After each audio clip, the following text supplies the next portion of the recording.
Kia ora everyone, and welcome back to episode 4, season 2, baby. I am your co-host, Kelsey. I've obviously had too much caffeine. And I am here with the co-founder, the founder and the co-host of Careering, Melissa Davies. What's up? What? That's such a hard question to answer. What's up? Like, what's the right way to answer Don't that? say this guy or I'll punch you. Yeah, no, but other than a dad joke, what are you going to... You can just be like, nothing much. Not much. Yeah, Not the much. New Zealand response. Yeah. I'm good. Not much. That's great. That's all I Bullshit. need from you. I wasn't actually asking. Rude.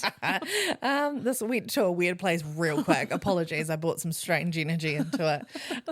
We are back online and we are rocking for season 2 of the Careering podcast.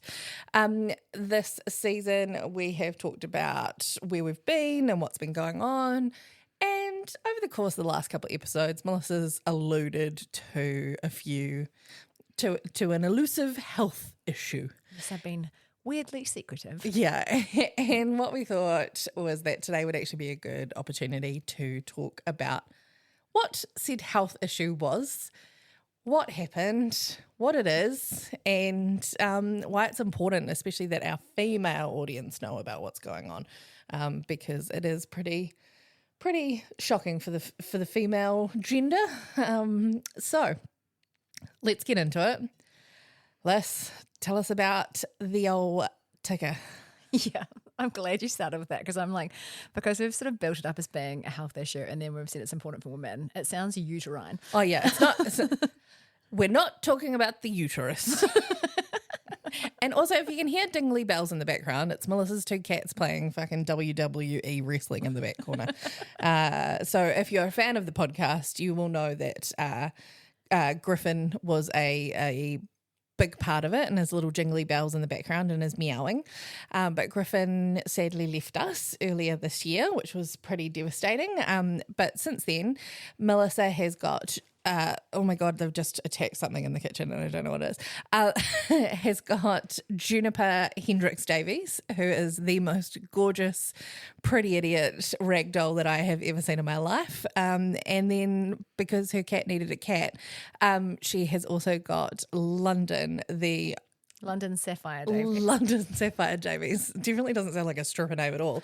They're all gin themed. And for some reason, there's a dog in the backyard. Is it a black dog? Yeah. Yeah, that's DJ. Oh, okay. It's really cute. So it's a farmyard around here. We also had other cats visiting earlier today. Yeah, it's been a day. So Melissa got a cat from the SPCA, and we're fairly certain that London, aka Lunny, is a Bengal, Yeah. and she is a slinky little thing. Yeah. She's cute as hell. So yes, if you hear meowing and jingling in the background, it's the cats doing WWE wrestling. Yeah, I was really lucky because they actually love each other. Like, it can be quite hard to get 2 cats to coexist, but these 2 are like little buddies. Yeah. And they love each other and they'll cuddle, but they'll also They fight. bite each other's face. They fight like siblings. Yeah. Yeah. Yeah. Yeah, exactly. They're currently healthy. like hunting each other around the house. So yeah, if you hear jingling and meowing, that is who's there. Anyway, back to not the uterus, back to the ticker. What's happening with your heart, buddy? Yeah. So I feel like doing this in dramatic storybook fashion and kind of, Tell me a story like I wasn't actually there. Well, you weren't actually there when this happened because No. I was about to start in bed at 5 a.m. and you were definitely not I was there. definitely not there. I was definitely not there.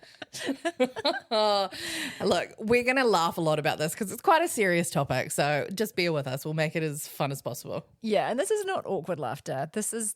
I genuinely feel really comfortable with this and I'm really happy to talk about it. And the reason I kind of didn't talk about it in earlier episodes wasn't that I didn't want to talk about it. I wanted to talk about it in its complete form. So that's why we did an episode on it. So I'm really comfortable talking about it. So there's no secret. There's no nothing hidden here. I think it's really important. I think you probably know from other stuff I say that dealing with the big stuff head on is actually really important to me. And as Kiwis, having better conversations about the big stuff, I think is really important. So yeah, happy to talk about it. But just wanted to tell the whole story. So it wasn't kind of thrown out there in a throwaway line like I'm used to, like I do kind of throw it out there without And if people don't have context, it could sound a bit shocking. I had a heart attack. Not me, Melissa. I did. Anyway, I buried the lead. Are you the kid that opened your presents before Christmas? Yeah, I'm the one that opens other kids' presents and then tell them what they've got. Yeah. I used to unwrap them and then rewrap them. I usually shake the ones that shouldn't be shaken. Anyway, back to your distracting. story. So I'll give you the gist and then I'll tell the story. So I had a split artery in my heart that caused a heart attack. So really unexpected and quite a rare form of heart attack. So no underlying heart issues whatsoever. It's not genetic, so not connected at all to And no indicators would tell you that something was going to happen. No, none at all. Like I've always been in super good health, have great blood pressure, have lots of good cholesterol. And every time we're out drinking, she tells us that she's got a great liver too. I do. They Yeah. tell me I've got literally the specialists have said to me, oh, I'm guessing you don't drink alcohol because your liver function is so good. And I'm like, Bitch, okay. you should see me on the dance floor on Saturday. I'm like, I'll let you think that. That was the one part of the genetics that was good. So really, really good health. And so it wasn't like there was any warning sign or anything. I had been to a Zumba class and that night crashed out. I had a good sleep, woke up at 5 a.m. So I definitely am a person that wakes up early anyway, but woke up and was like, oh, this feels weird. Like a really kind of like a fluttering sensation in my chest with a little bit of pressure. Not painful, not crippling pain. I'm just really sorry. The cats are now making weird sounds.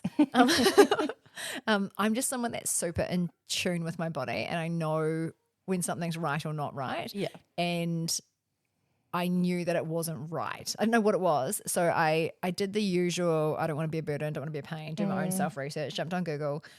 Jesus.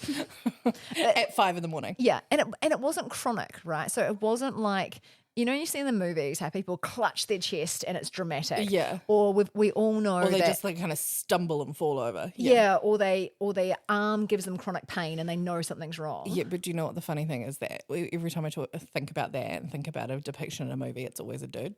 Yeah. It's never a woman. Exactly. And so women's heart attack symptoms and men's heart attack symptoms show up really differently. Yeah.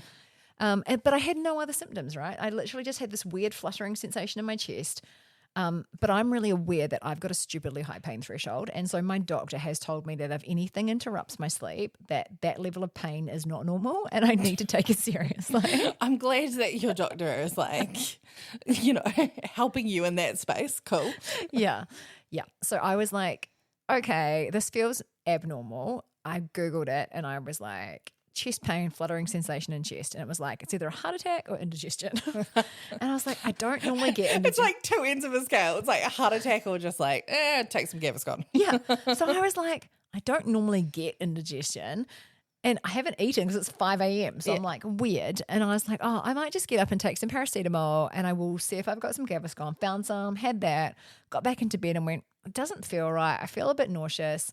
By this stage, I was Googling female heart attack symptoms because I knew they were different to men. Yeah. And it was nausea, usually referred pain in other parts of the body. And I was going, I don't really have any of that. And it's like talks about chronic pain. I'm going, this is uncomfortable, but it's not chronic. Like, just like, was it almost like a pulled muscle feeling or like no, it literally just felt like fluttering, like a anxiety attack kind of fluttering or no, quite rhythmic. Like it was just like, this is just not normal. Yeah. It was, I think the thing that I would love people to take out from this is it was not normal. Yeah. So I rang my auntie because she worked in pharmacy early on in her career. So she's always my go-to person for anything medical related. So, I bet she enjoyed getting a 5 a.m. phone call without panicking. oh no, she is so calm in those moments. She's really good. And I just told her what happened. And I think because in the back of my mind, I was going, I know my body really well. This is not normal. Yeah. And because my dad died of a heart attack, I was like, anything cardiac I take really seriously. Yeah. And because my doctor was like, yeah, if it wakes you up, that's not normal. Yeah. So I was like, okay, I probably need to do something. My thinking was, I'll just ring her. Do I need to go to Rickerton Clinic when it opens at 8 a.m.? Do I need to get this sorted. And she just goes, call a fucking ambulance. And, Yes. And I was like, and she goes, now, and then call me straight back. And I did. And I'm really glad I did. The challenge was being a female in your mid-40s who's in very good health, you don't present as a heart attack patient. So I wasn't put as a priority for the ambulance. Yeah. So it took them an hour and a half to get here. Jesus. How were you feeling in that time? So my auntie got me to ring her back and keep her on speakerphone while I just lay in bed. And I felt really tired because I'd taken the paracetamol and I just felt really sleepy. And also because you were having a heart attack. Yeah, but I didn't know that. Yeah. I was just like, and so I just felt really sleepy and I started to feel a bit nauseous. And so with the ambulance, they kind of ring you every 30 minutes to make sure you're still alive. And I'm like, I know, right? I know. So counterintuitive. I know. I'm like, that's why I think women don't make a fuss when it comes to health. And we should. And we should. Yeah. Yeah. So, and because I was like, I didn't think it was a heart attack. Because I was like, my heart's in great health. I don't know what's going on. Yeah. I did not know that there was a form of heart attack caused by your artery suddenly randomly tearing. And so what? Someone's like vigorously rolled over in bed and like suddenly Big split an artery. Yeah. Big cat stretch. Oh gosh. Yeah. I did realize when I first started telling the story, and I started off by saying I was in bed. Everyone's like, yeah, you were. Let's just be clear. I was asleep. But what happens is there's 3 layers to your artery, which is, I think of like a typical garden hose, which has at least a couple of layers. Yeah. The inner layer gets a split randomly and the blood goes in behind that first layer and pushes out and causes a blockage. So that's what causes the heart attack. Whereas a traditional sort of well-known heart attack happens because there's usually build-up in the arteries or there's plaque that breaks off and causes the blockage. Yeah. Whereas this is a healthy artery that just suddenly splits. Yeah. So this type of heart attack happens, it's 1% of heart attacks are like this. Of that 1%, 80% are women. Wow. It's often misdiagnosed or undiagnosed and it has a very high fatality rate because of that. Because of the misdiagnosis. Yeah. So talk me through, so knowing that stat now, and now knowing that you know what you had, Yes. how did you get to that place of diagnosis? Yeah, it was actually quite a few hours and a long journey. Tell us, Melissa, what happened when the ambulance arrived? Well, when they eventually got here, I felt fine because it had been a couple of hours. And I think that's a key part of the story around it being misdiagnosed, and the fatality rate is that people do feel fine and they go and do something that sets it off again and makes it even worse, and that's where they end up in a fatality situation. yeah, or the fact that it was misdiagnosed from the paramedics who didn't come faster because they were like, She seems fine. She's healthy. Yeah. She good. She good. Yeah, not good. But when they got here, so there's 3 ways. There's usually 3 tests they do to see if someone's having cardiac arrest. The first is they will do an ECG. So mine shows up normal. They do all your other observations and things like that. Mine show up normal. And because by the time they got here, I was feeling much better. So the third thing they will do, which is the definitive way of telling if someone's had a heart attack, is they do blood tests. Right. And there's an enzyme that gets released into your blood called troponin. And the level of troponin in your blood shows the severity of the heart attack. Yeah. And so by the time they got here, it was about, it was closer to, like, the Rickton Clinic opens at 8 a.m. And I was like, they were like, look, your ECG's fine, all your obs are fine, everything's looking good, you're presenting well. The only way to rule out a heart attack is if we take you through to A&E and do bloods. And I'm like, I am not catching a ride in an ambulance to go and get bloods. If it took them an hour and a half to get to me, in my mind, some little old lady around the corner's had a fall that urgently needs paramedics. And if they're that busy, then I don't want to be the person that treats them like an Uber. Doesn't want to be the person with the heart attack that treats them like an Uber. Yeah, but at no stage did I genuinely think it was a heart attack. A heart attack. Yeah, there was no part of me. And also when the paramedics are going, your ECG, which is measuring your heart, the electrical current in your heart is saying it's fine, it's reading normally. Yeah. Then you're like, oh, not a heart attack. Blood pressure's normal. I had my Garmin on and I could see my heart rate was fine. Yeah. Like everything looked normal externally. So I was like, look, guys, I'm not going to waste precious resource. I literally kept thinking about someone like my nana. If they'd had a fall, I was like, I would rather you go see them. The clinic opens in 15 minutes. I will go straight there. I will get the bloods done. Yeah. I'd rather use that resource than. Fair, I so- get it. So they write you a little piece of paper so you kind of get like a VIP pass. They were like, maybe a heart attack? Question mark. No, they were just like, yeah, we just need this last test done. So rocked up there, had my little book with me because I knew I'd be there for a couple of hours. Rocked up to Rickerton Clinic and got seen by a nurse, did another ECG. ECG's totally fine. Yeah. She spoke to the doctor, they took some bloods, and then they got the lab to rush through the results. But 2.5 hours later, the results still went back. Yeah. And so I went to them and said, look, I've got a naturopath appointment at lunchtime I'd like to go to. Nothing else has happened in the last few hours. It was obviously like an arrhythmia, or that's what I thought it was, like a heart murmur arrhythmia, something like that. Yeah. I feel fine. Is it okay if I go? And they were like, okay, yep. Did another ECG. Everything looks fine. Yeah. So I came home, went across town to my appointment.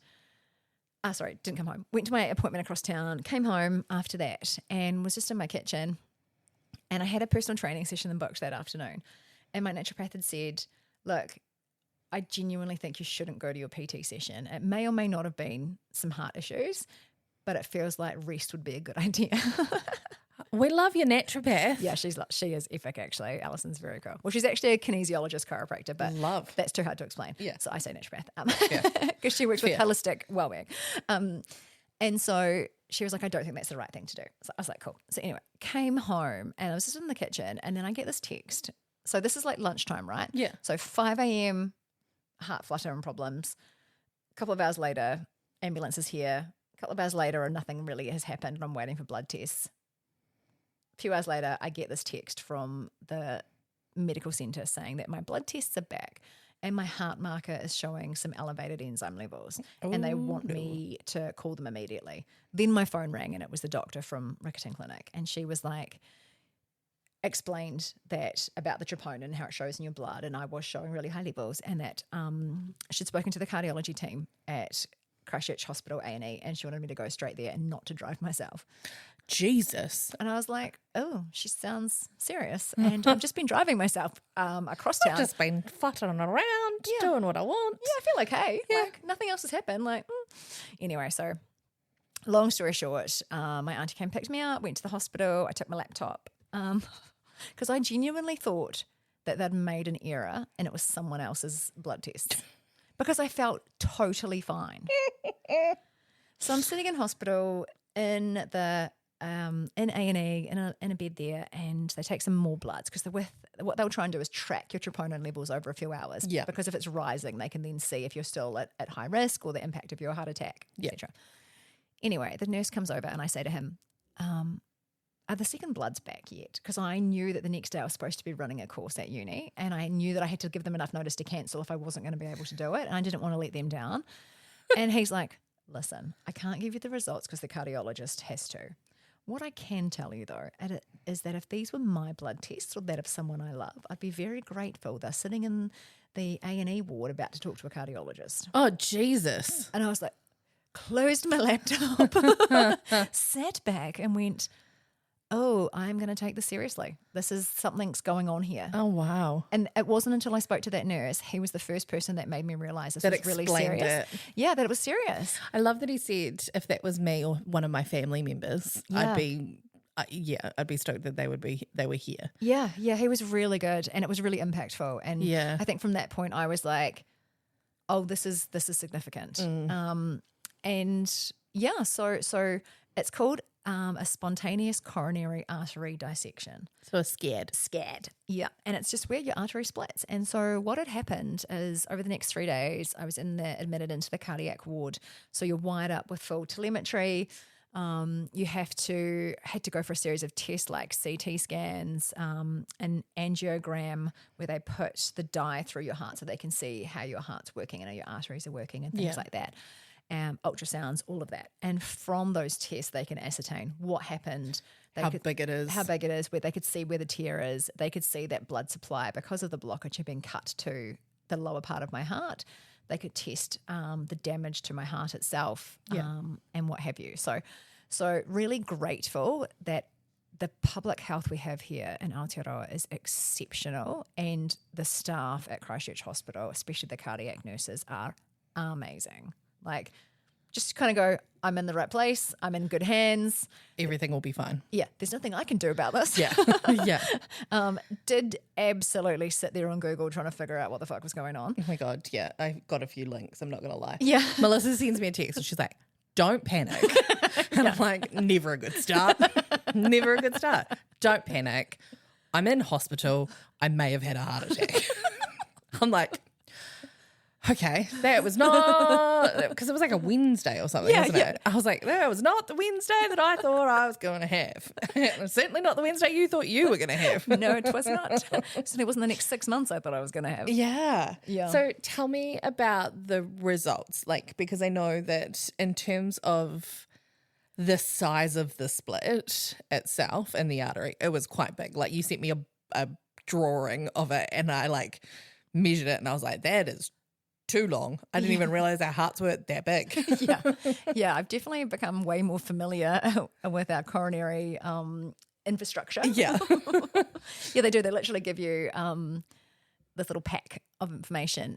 So it was my left anterior descending. So it's the main artery that moves down your heart. That sounds like something from a horoscope. I'm Yeah. not going to lie. My left anterior descending is Yeah. really playing It's out trine this Jupiter. month. Yeah. It's retrograde. It's in retrograde. It's in the microwave.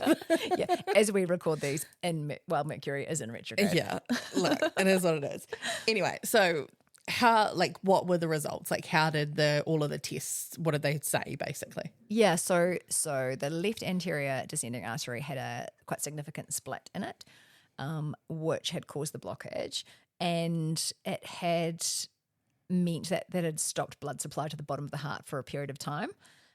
So there was some damage to the heart's function. Right. But we are really clever little machines, and so with following strict doctor's instructions and taking horrible medication, it's been a really amazing recovery, actually. Yeah. So I feel very grateful.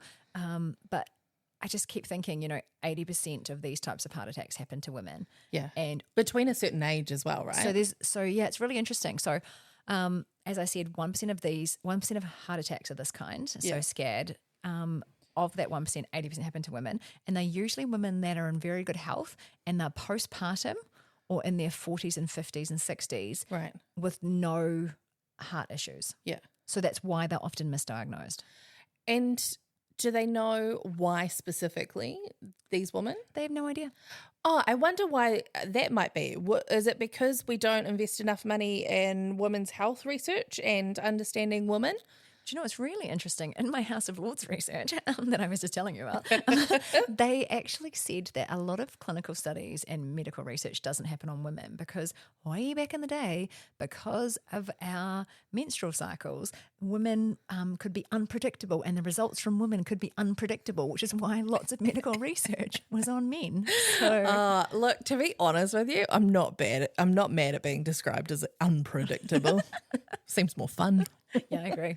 So most of that, so there's not much research in terms of SCADs and why it's in women.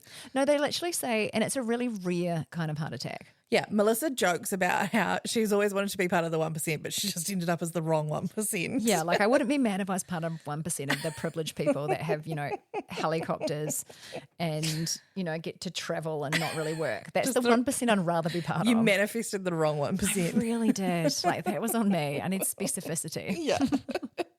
Yeah, big mistake. So you're in there, you get all these tests done, you're the youngest person in there by a very long shot. That is actually what is really weird about it. I go in there to see her and I'm like, oh, am I in the right place? Like, everyone is a lot older than you. Yeah. And it's really funny because I think the challenge is with a diagnosis or, a situation like this is because you're the 1%, they say it's as rare as being hit by a lightning strike. They can't predict who it will hit, so they don't know enough about it. So I am signed up and I'm part of a clinical trial that's doing research on these across Australia and New Zealand, which is great. But most of the other cardiac patients are traditional cardiac patients. And so they have to have a low salt diet. And I'm sitting there thinking, if they take salt and butter out of my life, I will cry. I'm not It's more cholesterol based. Yeah, which is what causes traditional cardiac challenges. So I'm sitting there going, I know that my levels of that are good, so don't you take this away from me. But for 3 days, I will do everything you tell me. So I won't complain while I'm here, but internally I'm negotiating. And yeah, so they give you the same drugs, the same medication that everyone else gets because they don't have a treatment plan for SCAD. They have no idea. So they're just like, we'll give you the same ones and hope for the best. Yeah. Cool, And sounds safe. yeah. I was just really lucky that there is a cardiologist here in Christchurch who's been to a lot of the global conferences on SCAD. And so he was brought in to look at my case, which was excellent. And so I've been under his care for the last year. Wow. Yeah. And he's, I would say he's probably quite a conservative cardiologist. Yeah. And with that as well, what did the outcome end up being? Like when you got discharged, what were you taught? Like, how did it change your life? Oh, man, I think that's probably, so it was interesting sitting in the cardiac ward. Lots of people go through quite an existential crisis and really struggle.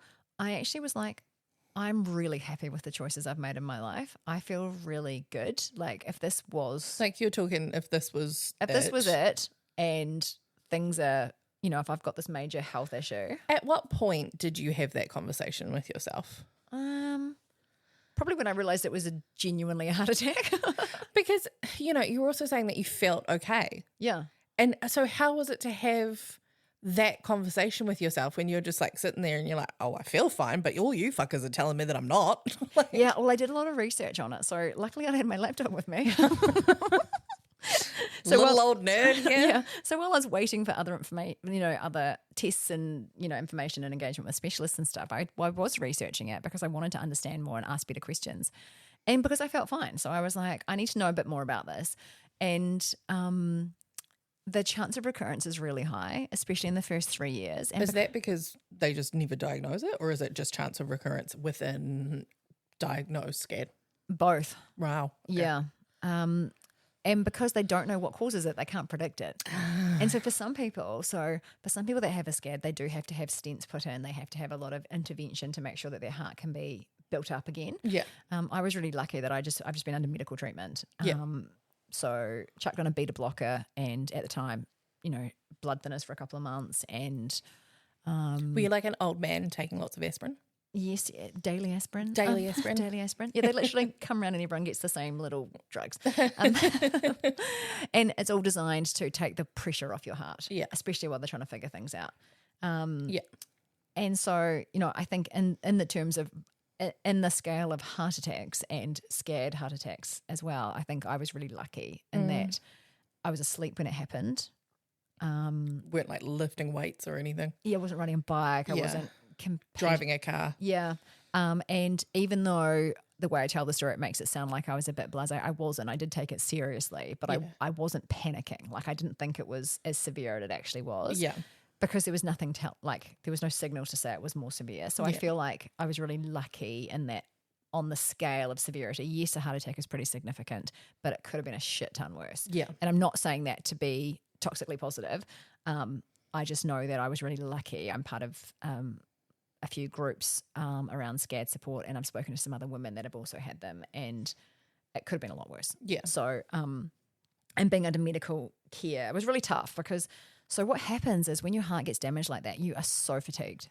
Yeah. So I literally, when you leave the cardiac ward, you're like allowed to stand for like, or walk for like 10 minutes a day and slowly build up over that 2 weeks to half an hour. And that's it. The rest of the time you are just resting and you're exhausted and you can't do anything that will really load up your heart. Yeah. And so for me, someone who was used to going on multi-day hikes and tramps and mountain biking. You had a whole heap planned. I had tickets to do the Milford track, and I was so upset because I'd wanted to do that for so long, and I'd finally got tickets, and it was all turned up to go. And so, and that was, for me, that's a big part of my identity is being really active, like love honing up a mountain. What's the freedom aspect that it's really important to you as well, right? Totally. And so the bigger challenge was actually having something I love taken away from me and having to create a new identity. You know, I've always been someone that's fit and healthy and active, and suddenly I'm not that person anymore, and I'm fatigued really easily, and I'm breathless a lot. And you have to ask for help from people around you and do just change your whole life style, basically. Yeah, it's interesting because I've realised I've actually gotten really good at asking for help and allowing help. Yeah, you have. But I'm not very good at not being able to travel on my own. Yeah. Like I'm really disappointed now that I can't just grab my tent and head for the hills. Like that's been really tough to let go of some of that. But even traveling internationally for the first time after it happened, there was a nervousness around what if something happens in the year. You know, there's all of those kinds of worries that didn't exist before. So I think that mental challenge has actually been really hard, that change in identity, and that just resetting back to, okay, I need to do things differently now and I need to pull back. Instead of I've always been this person that has really pushed myself, and now I'm like, oh, I have to just kick back. This is not my DNA. So how do I find a healthy way of living with this new? Well, I suppose you go through a process of grief, of grieving a life that you were setting up for yourself and things that you can no longer do. Yeah. And yes, it's just things, but there's still, you know, you were in a pretty good place. I'm like, right, I do this and I go out and I do this and I do this 3 times a week. And like you were really like sorted and going and like having a great time. And then it kind of flipped it on its head. Yeah. What was really cool though is I did meet some other women that had so here in Christchurch I'd met 3 women that had the same condition. One of which was a competitive athlete, and it happened when she was competing in an adventure race internationally. Jesus. Now, sort of 5 or 6 years later, she's still competing. Right. And she's happy with how she's managing her health and is really active still, which is great. But she did say it took time to get back up there. Another lady, also a really active cyclist, hers happened while she was cycling, and she was wearing a backpack, and she thought that she must have had her backpack on too tight and what have you. And now she's also 5 years down the track, and she's back cycling regularly and doing what she does. Just a few steps backwards on your journey. Yeah, it was interesting. So the way that if I'd taken the cardiologist advice, it sounded like it was game changer. Yeah. Speaking to women that have actually been through it was actually quite different and really helpful. Not because they were saying, oh, you'll be fine, do it my way. It was more just this kind of, oh, actually, there's a possibility that I don't need to be as conservative as what the medical advice is right now. For now, I have to be. The next few years, I have to be. Yeah. So it's been a real adjustment in terms of energy management, and that's probably why for next year, for 2024, I'm really this is probably going to be. Well, for next year, this year, whatever we are. We're Christmas period. It's all the same time. Yeah. January, December just run into the same thing. Cheese, wine and pavlova season. Yeah, 100%. It's just like, can I drink now? Yeah. That's the only marker of time in December and January. Yeah, scorched almonds and coffee on tap. Exactly.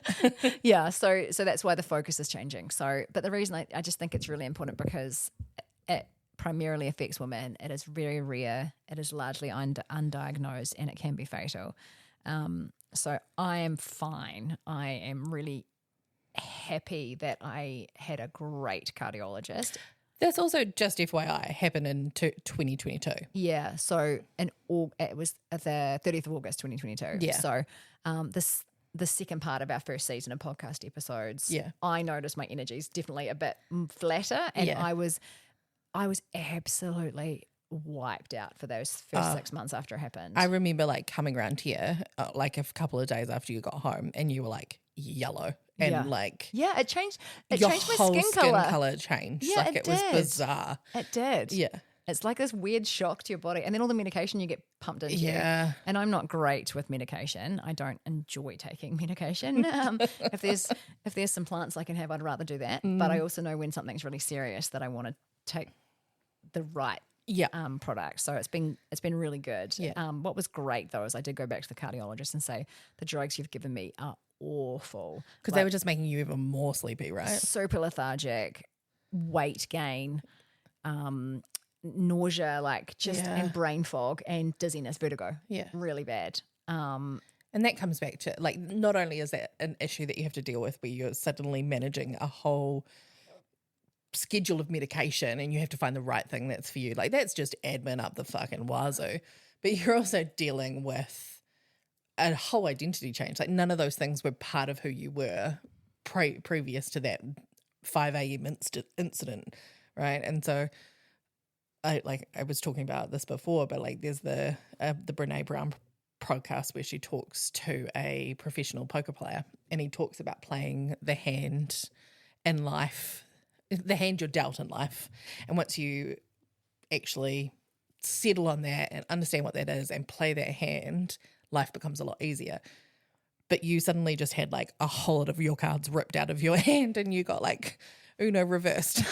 Yeah, and it's interesting because even like a lot of my social connection came through the girls that I go hiking with. Yeah. And we had a really good vibe going on. And so I said to them, I'm going to get really jealous. So I'm going to remove myself from the group chat because I'm happy to see the beautiful pictures when you are. Yeah. You know, like I'm happy for you, but like I just can't deal with it right now. I want to see them when they're doing the hikes, but I don't want to be part of the planning and the excitement and the banter that goes with it, which I really love. And so I was like, no, I'm just going to remove myself from this for now. I'm back in the group chat now, but still not able to quite go and do those kinds of things just yet. Because the other thing is I had 3 doses of COVID. Yeah. So I literally had COVID July, heart attack August, COVID November, and then again COVID again this November. So respiratory wise and just the level of inflammation in your body that COVID causes is pretty significant. And so I think that's why I'm prioritizing health and well-being is your big rock. Yeah, it really is. Because I can't control any of those things. I couldn't control having a heart attack. I couldn't control COVID. Those things just happened. And it's just a good reminder. Yeah, I think the big takeout for me was if something doesn't feel normal in your body, do something, like take it seriously. And you know your body. Yeah. And isn't it better to be proved wrong and everything be fine than you miss out on doing something about something that's severe? Yeah, so I think in hindsight, I would have challenged the ambulance people and been like, this is cardiac. My dad died of a heart attack. This is really important. Yeah. Like, it didn't feel like it though, but in hindsight, I probably would have been a bit more of a drama queen and been like, no, you will come and make sure I'm okay. I don't know whether that's in your bones. I'm going to try it out. Yeah, good. I'm going to try it. Be unpredictable. Yeah, nice. And then I think the other key takeout was, well, there's probably 3. That was the first one is, you know your body, trust it, take appropriate action. And advocate for yourself. Advocate for yourself, yes. The second thing was just do whatever the fuck you want with your one and wild and precious life. Like, do it. Like, sitting there having no regrets because I'm really happy with the choices I've made because I literally quit my corporate job in Australia and went to Jamaica. I have started startups and I've closed them. I've done things that were interesting and then found them not interesting and stopped doing them. I feel really happy with the experiences I've had, and even the ones that I haven't enjoyed or have ended badly, I've done the work to leave them in a good place. Yeah. So I think being able to sit there with no regrets was such a nice feeling and be like, I'm really happy with my life. So if this was the end of the road, I'm good. I love the relationships I have. I love the people in my life. I love my friends. I love, the adventures I've had. I'm good. Yeah. Which was really nice. And then, the third thing was the changing of identity. I think the challenge is when you go through a major health issue is I feel like I spent the next 6 months reassuring everybody else. Yeah, we talked previously about how you almost needed a T-shirt that says it's okay, I'm fine on the front, but on the back said, yeah, but I still had a heart attack and just be gentle with me. Yeah. Like, just because it's not visible, people either treat you with kid gloves and go too far, or they just pretend like it never happened. Yeah, or they are so upset about it. Yeah. Like they were so worried. They're like, are you okay? And I'm like, I'm okay. Yeah. Like you're more upset about this than I am. Like I'm good. So I think that's been quite interesting. But yeah, so that's why I guess I didn't want to talk about this glibly or do like a quick snippet. Oh, I had a heart attack. Yeah. On the other side of that, being someone that had to watch like one of my best friends go through this thing that was like fucking bizarre and out of the blue and just so just on brand for you, like if I'm totally honest, but still just like confounding.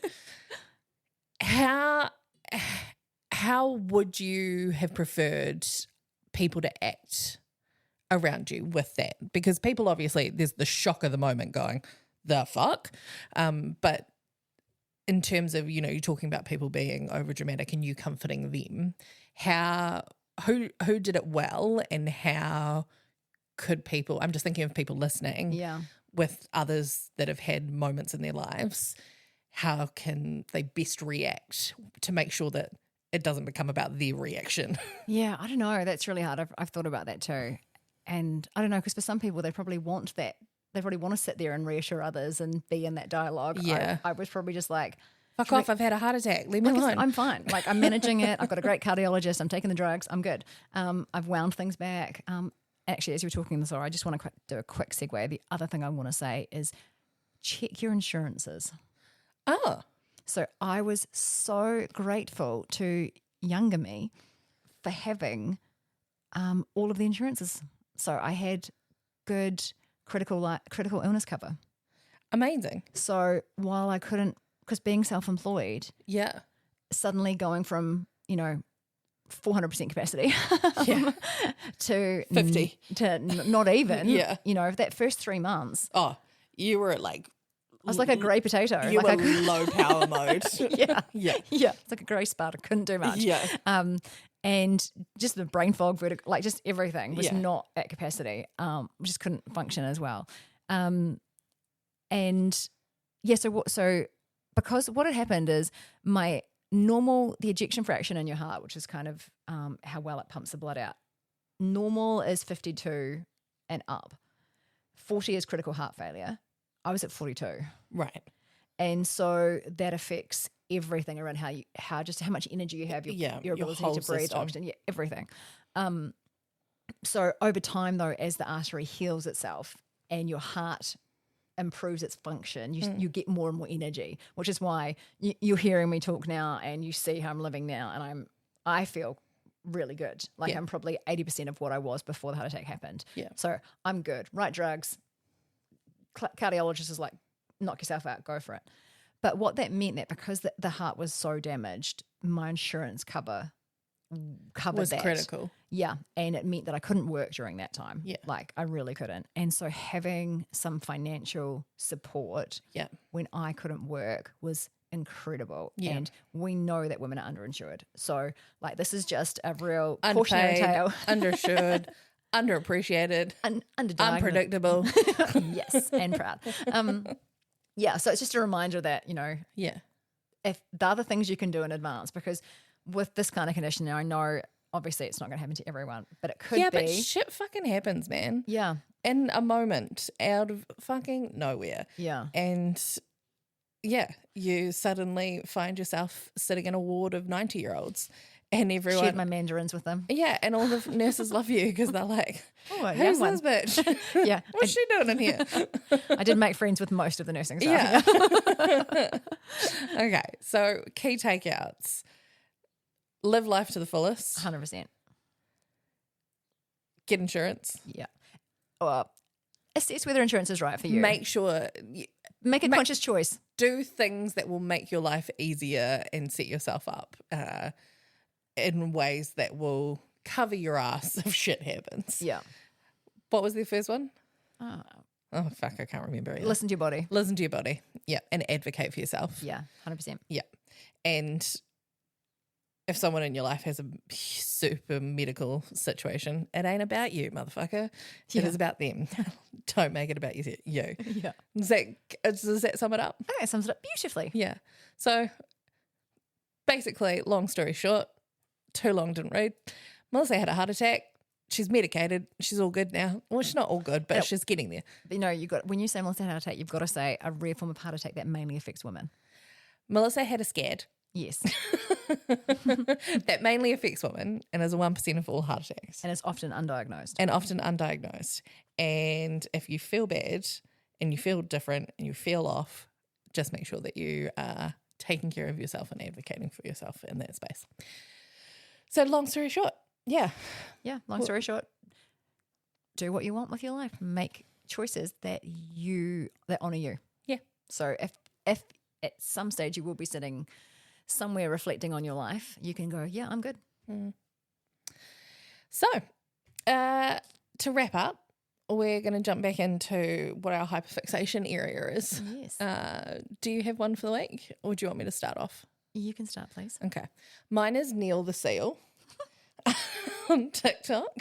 Just really, I'm trying to lighten this load. Like I'm going real light on this one.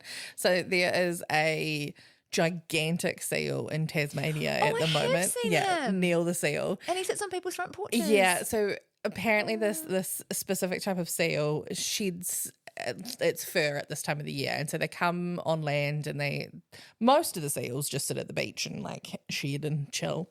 Neil the Seal has decided to make himself the biggest fucking nuisance that would ever exist, and like just lie in the middle of the tar sealed road, because why wouldn't you? It's warm. And then he would get up on people's porches and try and get in their front door. He tried to fight a road cone the other day. So Neil the Seal has been keeping me entertained. I've gone around a real rabbit hole. Yeah, I do know him. He's very cute. Yeah, and yeah. I like that. Yeah. Mine's a weird one related to ultra highly processed food. Okay. Yeah, I bought a book and listened to a couple of podcasts by a guy who has done a whole lot of research around the societal impact as we move to bulk food production, and how processed food isn't that bad. It's the ultra processed food that's pretty significant. And they've done a whole lot of really scientific testing and experiments, and they can show how our bodies and our health is impacted as a result of ultra highly processed food. So that's my thing at the moment. Okay. Yeah, it's weird. It's So you're weird. just eating a lot of celery? Eating a lot of plants. Yeah. Good. Okay, so on that note, thank you for joining us today. I know this one was a little bit longer and a little bit heavier, but as always, we tackle the hard things. So if you have any questions about SCAD, or you've had one yourself, or you want to talk about it more, or just have some thoughts, please do get in touch with us. We're always happy to talk about those things. And like Melissa said, it's really rare. So if you know someone, it's always nice to hear about their stories and see what's happened in their world. Anyway, as always, you can find us on Instagram, Facebook, and TikTok. We are Careering9, or we are over on our website as well. You can find the podcast on Spotify, Google, Apple Podcasts, and all of the wonderful places that you get your podcasts. And we would appreciate a 5-star rating, because it means that more wonderful humans can find us. And I think you've listened to me talk shit enough for the week. So have a great one, and we'll see you next time.